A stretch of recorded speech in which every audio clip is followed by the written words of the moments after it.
देखिए कल हमने जो ओवरव्यू था वो पढ़ा था पूरा।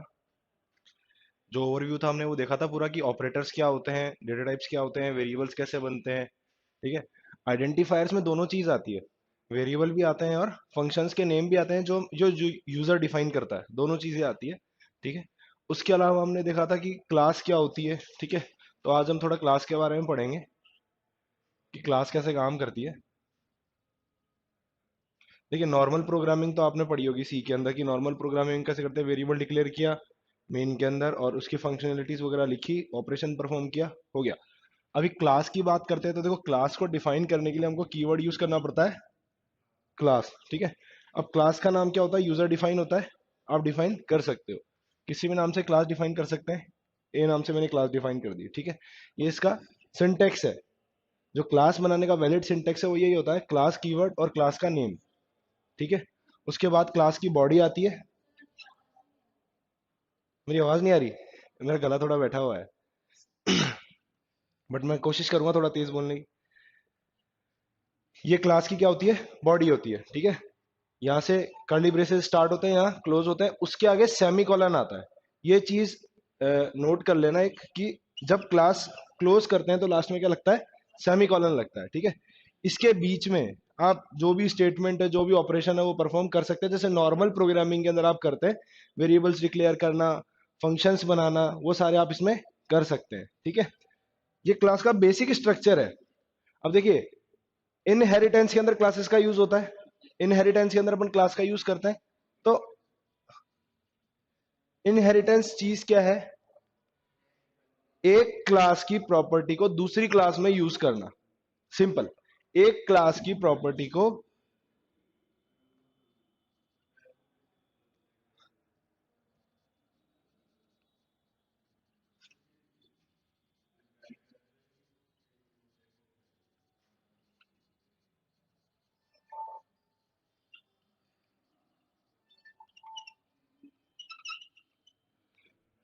Access the properties of one class to another class, एक क्लास की प्रॉपर्टीज को दूसरी क्लास में एक्सेस करना। ठीक है।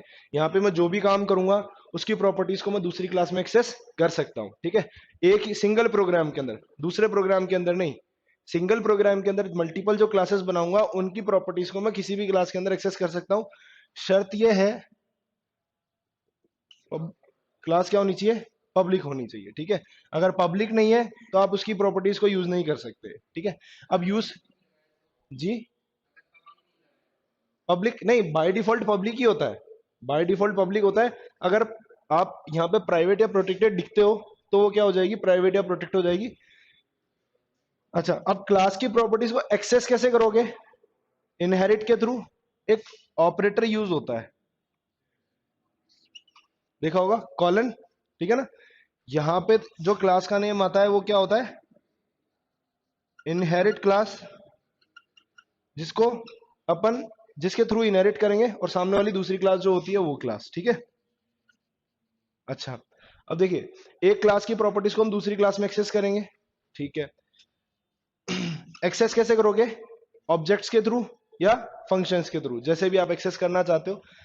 ऑब्जेक्ट्स का काम क्या है, किसी भी क्लास की प्रॉपर्टी को एक्सेस करने के लिए ऑब्जेक्ट की जरूरत पड़ती है। ठीक है। ऑब्जेक्ट जो है एक नेसेसरी थिंग है क्लास के लिए या फंक्शंस के लिए, जिनकी भी प्रॉपर्टी को आपको एक्सेस करना है वहां पे आपको क्या यूज करना पड़ेगा, ऑब्जेक्ट यूज करना पड़ेगा। और दूसरी चीज, ऑब्जेक्ट भी यूजर डिफाइन होता है। ऑब्जेक्ट कुछ भी नाम हो सकता है, कोई रियल थिंग हो सकती है। हमने जो बेसिक पढ़ा है उसके अंदर यही पढ़ा है कि ऑब्जेक्ट जो होती है एक रियल थिंग होती है, जैसे अर्थ, स्काई वगैरह, ये सब, ये सारी रियल थिंग्स होती है। तो कंप्यूटर के अंदर हम, प्रोग्रामिंग लैंग्वेज के अंदर हम कोई भी एक नाम यूजर डिफाइंड, जैसे ए ले लिया, ए डॉट, क्लास का नेम कुछ भी हुआ ए, या फंक्शन का नाम जो भी है आप एक्सेस कर सकते हो, उस हिसाब से आप उसको कॉल कर सकते हो। ठीक है। अच्छा, अब इनहेरिटेंस कितने टाइप का होता है, इनहेरिटेंस 5 टाइप का होता है। सबसे पहला आता है सिंगल लेवल, फिर आता है मल्टी लेवल, फिर आता है मल्टीपल, हायरार्किकल, हाइब्रिड। ठीक है। ये पांच पांच तरह के इनहेरिटेंस होते हैं। सिंगल लेवल के अंदर क्या होता है, एक बेस क्लास होगी, उसकी एक सब क्लास होगी, एक पेरेंट क्लास होगी, उसकी एक चाइल्ड क्लास होगी।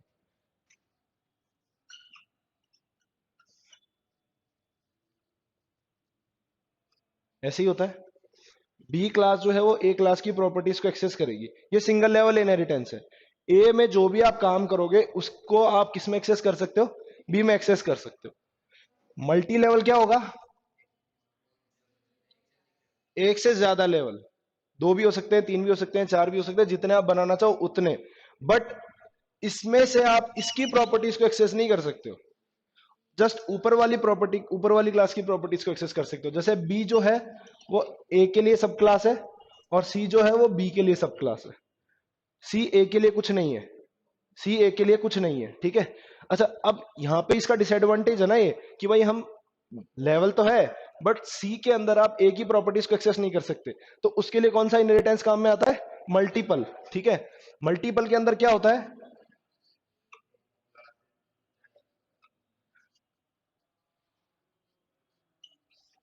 ये मल्टीपल है। दो, एक से ज्यादा क्या होगी, बेस क्लासेस होगी, और अपनी एक सिंगल क्या होगी, सब क्लास होगी। ये इन दोनों की प्रॉपर्टीज को एक्सेस कर सकता है, दोनों की प्रॉपर्टीज को क्या कर सकता है, एक्सेस कर सकता है। एक से ज्यादा बेस क्लास होगी, उसकी एक सिंगल क्या होगी, सब क्लास होगी, ठीक है। अब अभी तक अपन ने ये देखा है ना, ऐसे ही एक्सेस करेंगे, सिंगल लेवल हो चाहे मल्टी लेवल हो। जैसे ए के अंदर बी को एक्सेस कर लिया और बी के अंदर सी को एक्सेस कर लिया, ठीक है। अब अगर यहां ये वाला सीन आता है तो बीच में कॉमा लग जाएगा और दूसरी क्लास का नाम, ये मल्टीपल की बात कर रहा हूं मैं। अगर मल्टीपल इनहेरिटेंस करते हो तो कैसे एक्सेस करोगे प्रॉपर्टीज को, एक क्लास का नाम जो आप न्यू क्लास बना रहे हो, उसके आगे जिनकी प्रॉपर्टीज को एक्सेस करना है आपने उन क्लास का नाम लिख दिया, ठीक है। ओके, ये हो गया अपना मल्टीपल। हेरारिकल क्या होता है, इसको उल्टा कर दो, इसको उल्टा कर दो, है ना, इसको घुमा दो। ए,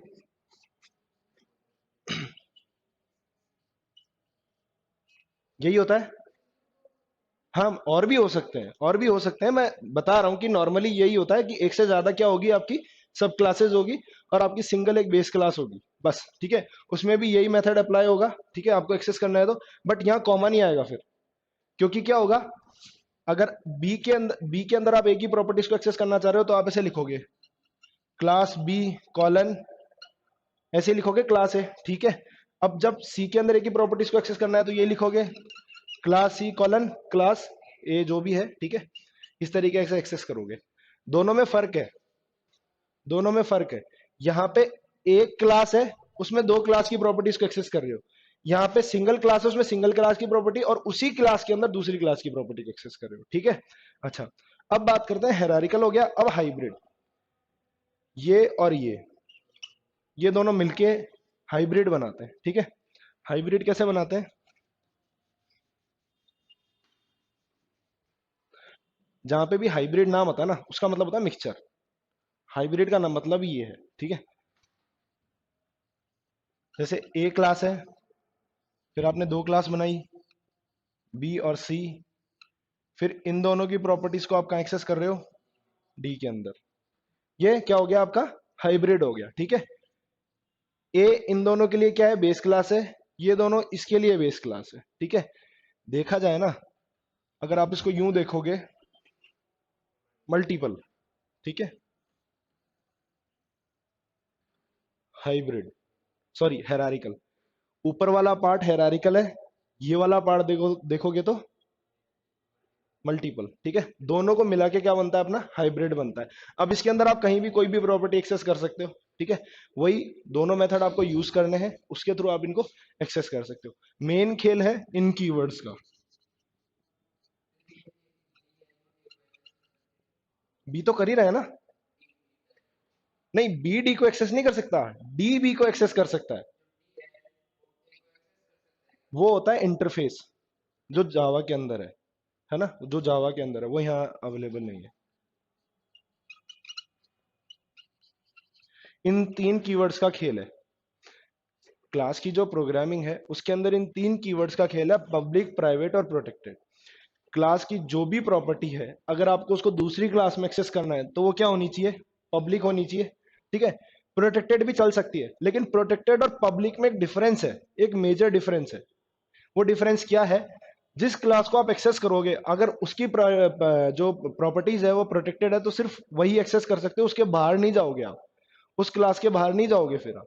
उस क्लास को दूसरी जगह एक्सेस नहीं कर सकते अगर प्रोटेक्टेड यूज कर रहे हो तो, ठीक है। हाँ, लेकिन अगर पब्लिक यूज कर रहा हूं तो पूरे प्रोग्राम के अंदर उसको कहीं भी एक्सेस कर सकता हूं, ठीक है।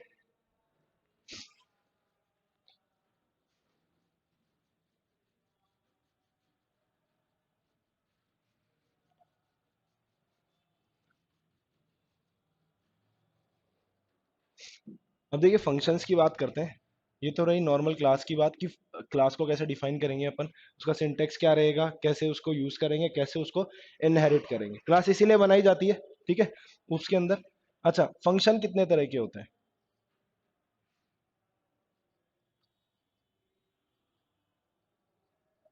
प्री डिफाइन और यूजर डिफाइन, ठीक है। फंक्शन क्या है? कैप्सूल होता है, उसके अंदर भी आप यही काम करते हो। कोई भी ऑपरेशन परफॉर्म किया, कोई डेटा डाला, उसको आपको दूसरी जगह यूज करना है तो आप सिंपल फंक्शन को ऑब्जेक्ट के थ्रू कॉल करोगे और उसको यूज कर लोगे, ठीक है। प्री डिफाइन और यूजर डिफाइन का मतलब क्या है? किसी भी प्रोग्रामिंग की बात कर रहा हूं मैं, सिर्फ सी प्लस प्लस की नहीं, कोई भी प्रोग्रामिंग हो उसकी अपनी एक लाइब्रेरी होती है, उसके अंदर उसके प्री डिफाइंड कीवर्ड्स होते हैं, तो उन प्री डिफाइंड कीवर्ड्स के अंदर उसके फंक्शंस भी होते हैं, ठीक है। तो जो पहले से बने हुए हैं लाइब्रेरी के अंदर, जो पहले से बने हुए हैं ना लाइब्रेरी के अंदर, वो तो है प्री डिफाइंड। और जो यूजर बनाएगा, डिक्लेयर्ड बाय यूजर,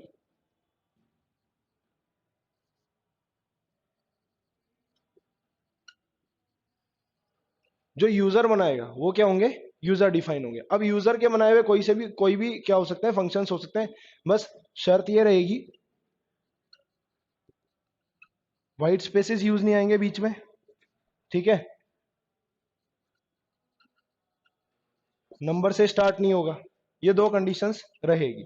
जो आइडेंटिफायर में रहती है वही यहाँ रहती है। व्हाइट स्पेसेस यूज नहीं करने हैं। दूसरी चीज, नंबर्स यूज नहीं करने। स्टार्ट किससे होगा? या तो अंडरस्कोर से होगा या अल्फाबेट से होगा, ठीक है। और उसमें भी केस सेंसिटिव है। जिस लेटर के अंदर कैपिटल में लिखोगे तो कैपिटल में यूज करना है, स्मॉल में लिखोगे तो स्मॉल में यूज करना है, ठीक है। अब फंक्शंस प्लेटफॉर्म डिपेंडेंट होते हैं। देखिए सी प्रोग्रामिंग जो है वो प्लेटफॉर्म डिपेंडेंट है और मशीन इंडिपेंडेंट है, ठीक है। जैसे कि सी के, अब जैसे तुम कोई भी सॉफ्टवेयर इंस्टॉल करते हो फोन के अंदर, तो वो जिस तरह का आपका ऑपरेटिंग सिस्टम होगा उसी तरह का सॉफ्टवेयर आपको इंस्टॉल करने की इजाजत देगा। जैसे कि अगर मैं बात करूं कंप्यूटर की, तो वहां पे आप कोई भी चीज डाउनलोड करते हो तो आपको बोलता है download for download for Android, बोलता है ना। Download for Windows, download for Mac, बोलता है डाउनलोड फॉर लिनक्स यूनिक्स जो भी है। तो आप जिस तरह का आपका ऑपरेटिंग सिस्टम होता है उसी तरह का आप उसको यूज करते हो, ठीक है। जैसे आपका विंडोज है तो आपने सी जो है, सी का जो प्लेटफॉर्म है, सपोज करो आपने टर्बो सी इंस्टॉल कर लिया, तो टर्बो सी के अंदर आप अगर आप काम कर रहे हो तो टर्बो सी के अंदर जो प्रोग्रामिंग करोगे वो देव सी के अंदर नहीं चलेगी।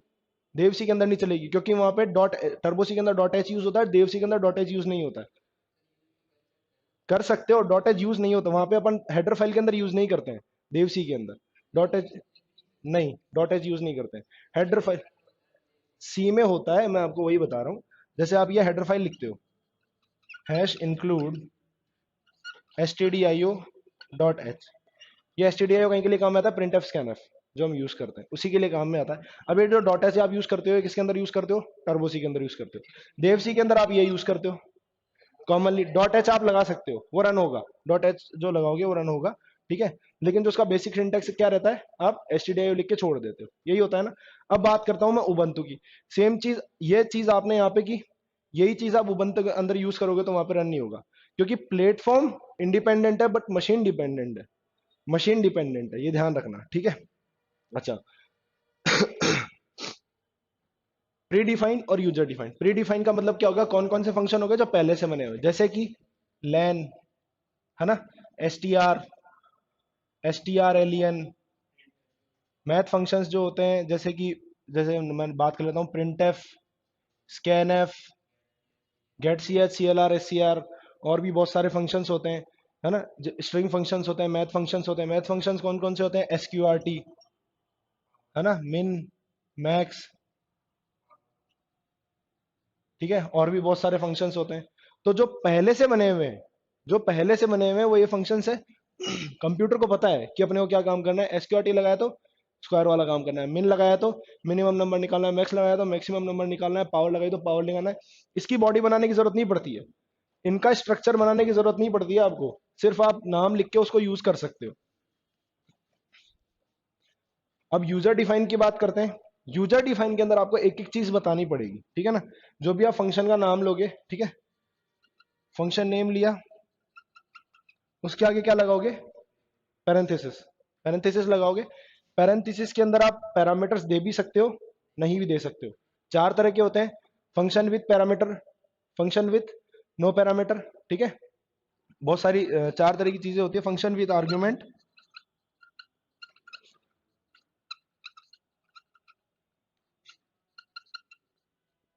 Function with argument, function without argument, ठीक है। ये दो होते हैं, एक तो विद आर्ग्यूमेंट होता है, एक विदाउट आर्ग्यूमेंट होता है। अब इसमें कंडीशन ये है, जब आप फंक्शन डिक्लेयर करोगे, जब आप फंक्शन डिक्लेयर करोगे, अगर आपने वहां पे पैरामीटर दिया है तो आपको नीचे आर्ग्यूमेंट देना पड़ेगा, ठीक है। अगर आपने यहां पैरामीटर नहीं दिया तो नीचे आर्ग्यूमेंट भी नहीं देना पड़ेगा। पैरामीटर से मतलब क्या है, डेटा टाइप और वेरिएबल, बेसिक यही बोलते हैं, डेटा टाइप और वेरिएबल। डेटा टाइप और वेरिएबल नेम आप यूज करोगे। सपोज करो मैंने किसी नाम का फंक्शन बना लिया, ए नाम का ही फंक्शन बना लिया, ठीक है। ए फन के नाम से मैंने फंक्शन बना लिया, इंट ए कॉमा इंट बी, ऐसे फंक्शन बनाऊंगा। पैरामीटर डालें, ये फंक्शन की बॉडी है, ठीक है। यहां पे मैंने लगा दिया सी आउट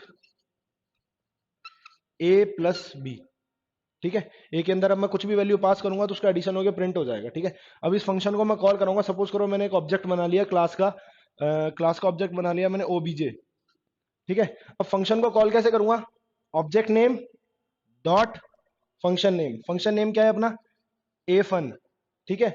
ब्रैकेट के अंदर अब कितने पैरामीटर पास किए हैं मैंने, दो पैरामीटर पास किए हैं, तो जितने पैरामीटर पास करूंगा उतनी ही वैल्यू मुझे क्या करनी पड़ेगी, पास करनी पड़ेगी। और किस तरह के पैरामीटर पास किए हैं उसी तरह की वैल्यू पास करनी पड़ेगी। अगर इंटीजर टाइप के पैरामीटर दिए तो इंटीजर टाइप की वैल्यू मुझे पास करनी पड़ेगी। 2 और 3 और 2 दे देता हूं मैं, ठीक है। तो 3 तो पास हो जाएगा ए में, 2 पास हो जाएगा बी में, ठीक है। तो 3+2 होके अपना ये मैसेज प्रिंट हो जाएगा। अच्छा सपोज करो अगर 3 की जगह मैंने 3.2 दे दिया और 2 की जगह मैंने 2.5 दे दिया, तो क्या आएगा आउटपुट, 3 और 2 ही लेगा। क्यों, क्योंकि अपन ने इंटीजर लिया है, ठीक है। तो फ्लोटिंग पॉइंट नंबर को एक्सेस नहीं करेगा। और अगर मैं यहाँ लेता फ्लोट ए कोमा फ्लोट बी और फिर 3 और 2 देता तो आउटपुट क्या था, 5.0, ये आउटपुट आता, ठीक है। और इसके अंदर फ्लोटिंग पॉइंट के अंदर वो ज्यादा से ज्यादा मतलब 4 डिजिट तक पॉइंट के बाद में एक्सेस करता है। अगर आपको इसको कम करना है तो 0.2f, आपने जैसे फ्लोटिंग पॉइंट यहाँ पे फ्लोट लिया डेटा टाइप, फ्लोट लेने के बाद में आप जो यहाँ पे आर्ग्यूमेंट पास कर रहे हो वो इंटीजर टाइप का पास कर रहे हो। फ्लोट ए कॉमा फ्लोट बी लिया, ठीक है। उसके बाद में आपने आर्ग्यूमेंट के अंदर पास कर दिया 3,2, किस तरह की वैल्यू पास की, इंटीजर तरह की, है ना। और डेटा टाइप किस तरह का बनाया, फ्लोट टाइप का, ठीक है। तो एडिशन जो होगा, जो भी ऑपरेशन आपने परफॉर्म किया है वो किस तरह से होगा, 3+2 होगा या 3.0 प्लस 2.0 होगा, है ना। पॉइंट्स की फॉर्म में होगा ना, पॉइंट्स की फॉर्म में होगा और पॉइंट्स की फॉर्म में आउटपुट आएगा अपने पास में। जिस फॉर्मेट में अपन ने पैरामीटर दिए हैं उसी फॉर्मेट में अपने पास में आउटपुट आएगा। तो यूजर डिफाइंड फंक्शन कुछ इस तरीके से बनाए जाते हैं।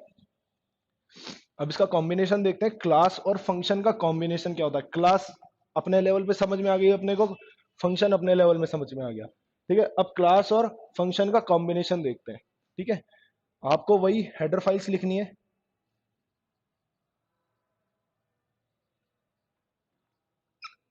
जो भी आप यूज करना चाहते हो। देखिए हेडर फाइल को यूज करने के भी अपने अपने तरीके हैं, उसकी अपनी अपनी कंडीशंस है। जिस तरह के कीवर्ड्स को आपको यूज करना है उस तरह की हेडर फाइल आपको यूज करनी पड़ेगी, ठीक है। जैसे कि मुझे अगर मैं मिन मैक्स एसक्यूआरटी या और जितने भी मैथमेटिकल फंक्शन होते हैं, sine cos tan cot sec cosec, जो भी आप यूज करते हो, अगर इन फंक्शंस को मुझे यूज करना है तो मुझे math dot H header file use करनी पड़ेगी। अगर स्ट्रिंग फंक्शंस यूज करता हूँ, strlen, कॉनकैट, ठीक है, जो स्ट्रिंग के ऊपर काम करते हैं, ठीक है। स्ट्रिंग की लेंथ निकालना, जो भी आपने नाम दिया हुआ है उसकी लेंथ निकालना, जो भी आपने कैरेक्टर दिया हुआ है उसकी लेंथ निकालना, या फिर दो स्ट्रिंग्स को कॉन्केटिनेट करना मतलब जोड़ना, ठीक है, जोड़ना, वो काम करने हैं तो आपको स्ट्रिंग डॉट एच यूज करनी पड़ेगी। ऐसे ही यहाँ पे हम क्या करते हैं, जैसे आईओ स्ट्रीम यूज करते हो, आई स्ट्रीम डॉट एच, तो ये क्या काम करती है, आई स्ट्रीम डॉट एच जो है वो सी इन सी आउट को एक्सेस करने का काम करेगी, इनपुट आउटपुट स्ट्रीम, ठीक है। उसके बाद में आप लगाते हो void main curly brace start. अब आप दो वेरिएबल बनाओगे, ठीक है, इंट ए कॉमा बी, दो वेरिएबल बना दिए मैंने। अभी मैं मेन फंक्शन के अंदर काम कर रहा हूँ, नॉर्मल प्रोग्रामिंग। अब इसके कंपैरिजन में दूसरी प्रोग्रामिंग बनाऊंगा, सी आउट एंटर टू नंबर, सी इन, ये होता है, ये कौन सा ऑपरेटर है, लेफ्ट शिफ्ट है राइट शिफ्ट है, ये है लेफ्ट शिफ्ट, ये है राइट शिफ्ट, ठीक है। राइट की तरफ जिसका मुंह बंद है वो तो है राइट शिफ्ट, लेफ्ट की तरफ जिसका मुंह बंद है वो क्या है, लेफ्ट शिफ्ट, ठीक है। लेफ्ट शिफ्ट जो ऑपरेटर है वो इनपुट, सॉरी आउटपुट देने का काम करेगा, और राइट शिफ्ट जो ऑपरेटर है वो इनपुट लेने का काम करेगा, ठीक है। अच्छा, मैं क्या सी आउट के बिना सी इन को यूज कर सकता हूं क्या, सी आउट के बिना सी इन को यूज कर सकता हूं क्या, कर सकता हूं, ठीक है। दोनों का काम अलग अलग है, इसका काम है आउटपुट देने का, इसका काम है इनपुट लेने का, लेकिन मैंने ये क्यों लगाया, यूजर के अंडरस्टैंडिंग के लिए। जैसे आप कभी फेसबुक या किसी पे भी लॉगिन करते हो, या कोई भी आप वेबसाइट यूज करते हो, सपोज करो आप फेसबुक पे साइन अप करते हो, यूजर आईडी बनाओगे, तो वहां पे आपको इनपुट बॉक्स दिए हुए होंगे, ठीक है, नेम का दिया हुआ होगा, फर्स्ट नेम लास्ट नेम, उसके बाद में नंबर। कैसे पता चलता है कि ये फर्स्ट नेम है लास्ट नेम है, उसके आगे लिखा हुआ होता है फर्स्ट नेम लास्ट नेम, ठीक है। वो किसकी बदौलत होता है, किसी ना किसी आउटपुट फंक्शन की बदौलत होता है, ठीक है। वही चीज है, यहाँ पे भी वही चीज है। तो पहले मैसेज शो होगा आपको, फिर ए और बी की वैल्यूज आप वहां पे डालोगे, ठीक है। एक साथ भी डाल सकते हो, अलग अलग भी डाल सकते हो। मैंने एक ही सीन के अंदर मल्टीपल वेरिएबल्स का क्या कर दिया है, इनपुट कर दिया है। अलग अलग करना चाहता तो सी इन ए, फिर नीचे एक और सी इन बी लगा सकता था, ठीक है। ओके, उसके बाद में मैंने करा दिया यहाँ पे सी आउट ए प्लस बी, ठीक है। इसको थर्ड वेरिएबल में भी स्टोर करके कर सकता हूँ, यहाँ पे एक तीसरा वेरिएबल बना देता, A comma B comma C, C equals to A plus B कर देता और सी को प्रिंट करा देता, ठीक है। और यहाँ पे अभी अपन ने सिंपल क्या कर दिया, ए प्लस बी कर दिया, जो भी नंबर आप इनपुट करोगे उसका एडिशन हो गया, प्रिंट हो जाएगा, ठीक है। ये तो अभी बेसिक अपन बिना क्लास बिना फंक्शन के काम कर रहे हैं।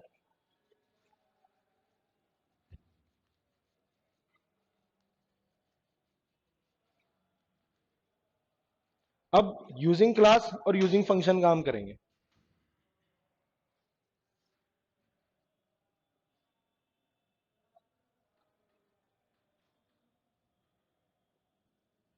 अब यहाँ पे सबसे पहला हेडर फाइल के बाद में सबसे पहला नाम क्या आएगा, क्लास का आएगा, ठीक है। मेन यूज नहीं करेंगे, मेन का काम सबसे लास्ट में यूज करेंगे, ठीक है।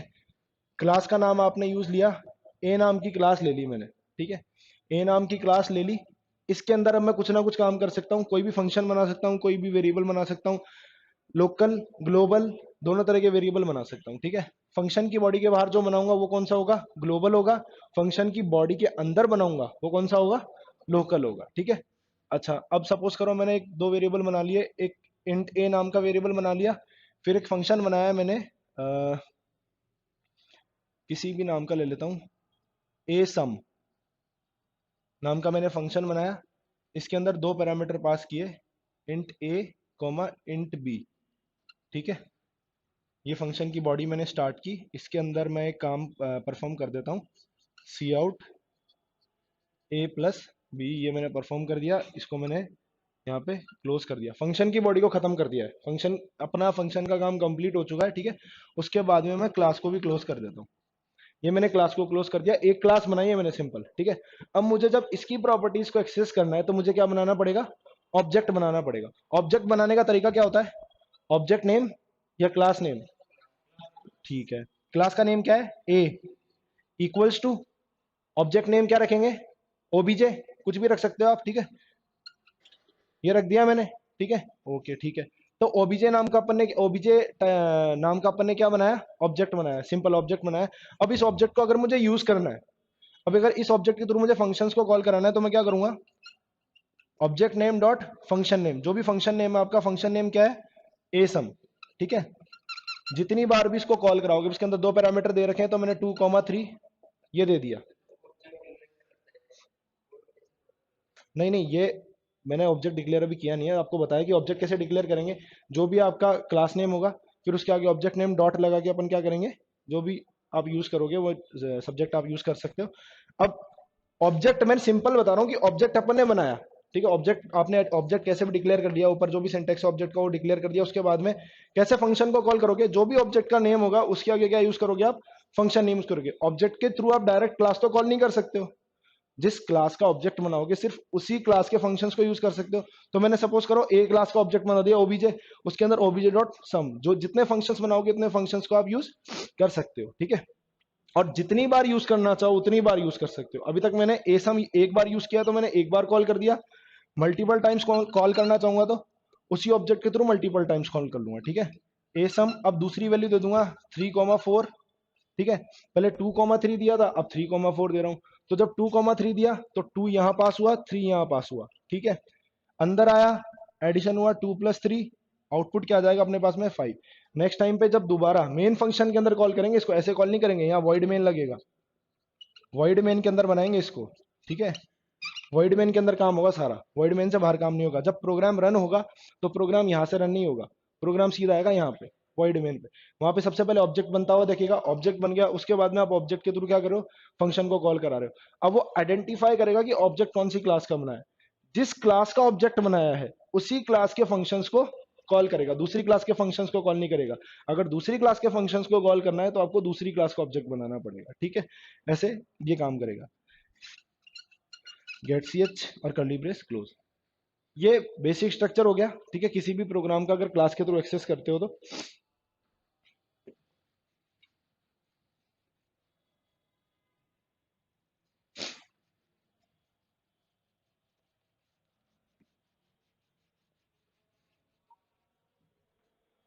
क्लास के टाइप पता है, इसमें क्लास के टाइप होते हैं क्या, क्लास को हम प्राइवेट पब्लिक प्रोटेक्ट बना सकते हैं ना। अगर मैं क्लास को कुछ नहीं बनाता हूं, उसके आगे कोई डिफाइन नहीं किया, तो बाय डिफॉल्ट वो क्या लेगा, उसको पब्लिक लेगा, ठीक है। अगर मुझे इसको प्राइवेट या प्रोटेक्टेड करना है तो मुझे यहाँ पे उस कीवर्ड का यूज करना पड़ेगा, ठीक है। अगर मैं प्राइवेट यूज करता हूं तो क्लास के बाहर उसकी प्रॉपर्टीज को एक्सेस नहीं कर पाऊंगा। अगर मैं यहाँ पे प्राइवेट लिख देता हूं तो फिर मैं इसकी प्रॉपर्टीज को बाहर दूसरी क्लास के अंदर एक्सेस नहीं कर सकता। जो भी मैं दूसरी क्लास नीचे बनाऊंगा इस कर्ली ब्रेस के बाद में, इस कर्ली ब्रेस के बाद में वही सेम तरीका मैं यूज करूंगा। क्लास ए, फिर जिसको इनहेरिट करना है उस क्लास का नाम, ठीक है, फिर उसके अंदर उसकी प्रॉपर्टीज को एक्सेस नहीं कर सकता हूं, ठीक है। तो वो वाली चीज है। अब कुछ सी प्लस प्लस के अंदर कुछ नए कीवर्ड्स हैं। कौन कौन से कीवर्ड्स हैं, फ्रेंड, इनलाइन, +3 ये पब्लिक, प्राइवेट, प्रोटेक्टेड, और इसके अलावा क्लास, और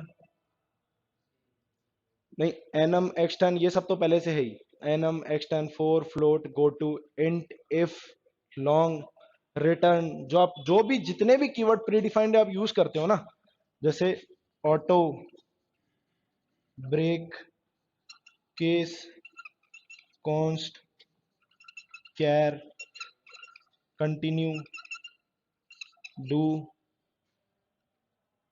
double, default, else, enum, extern, for, float, go to, int, if, long, return, register, short,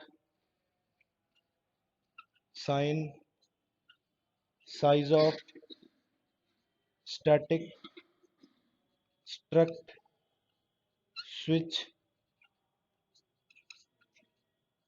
type DF, union, unsign, void, volatile और वाइल, ठीक है। अब इनमें से हम कौन कौन से यूज कर चुके हैं, public, private, protect, class, break हम यूज करते हैं इफ के साथ में या स्विच के साथ में, केस के साथ में हम यूज करते हैं, केस हम यूज करते हैं, कैर हम यूज करते हैं जो डेटा टाइप होता है, ठीक है। कंटिन्यू यूज करते हैं जब हमको जंप कराना होता है या फिर एक स्टेटमेंट को छोड़ के नेक्स्ट स्टेटमेंट पे जाना होता है, तब कंटिन्यू यूज करते हैं। वाइल के साथ में डू यूज करते हैं, डबल यूज करते हैं, डिफॉल्ट यूज करते हैं सबसे लास्ट के अंदर, जब केस यूज करते हैं बहुत सारे, तो लास्ट में जब कोई भी कंडीशन ट्रू नहीं होती है केस के अंदर, तो लास्ट में किस पे जाता है वो, डिफॉल्ट पे जाता है। भाई जैसे इफ एल्स यूज करते हो वैसे ही स्विच केस यूज किया जाता है, ठीक है।